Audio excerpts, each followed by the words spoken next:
safe to say that every one of us will walk through valleys. It's those barren, difficult places that sometimes feel like they're draining the life out of us. In Psalm 84, the psalmist called one of these the Valley of Baca, or the Valley of Weeping.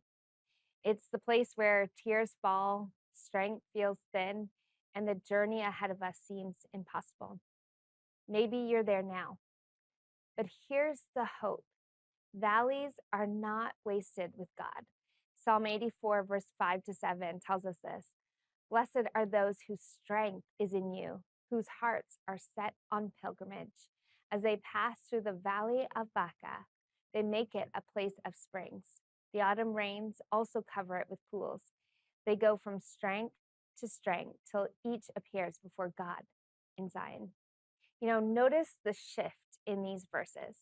What begins as this valley of weeping becomes a place of refreshment. That doesn't happen by chance or accident. It happens when our perspective is fixed on God.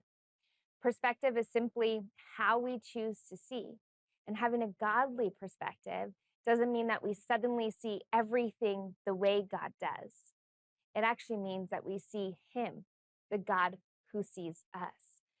Carlos Whitaker put it well. He said, "We often gaze at life and glance at God when we were made to gaze at God and glance at life." When we stare at our pain, our valley only gets darker. But when we lift our eyes to God, He reframes our valley as a place of endurance, renewal, and even strength. Think about strength training. After a shoulder injury, I had to lower the weights that I was lifting. At first, it felt like weakness, but it was really a rebuilding. In the same way, God often uses time and tension in our valleys to strengthen us. Sometimes He even asks us to drop the weight spiritually, whether that's our pride, our control of our life, our self-reliance, so that our strength can truly be in Him. Strength in God doesn't arrive all at once. It's built gradually, step by step, as we move from strength to strength.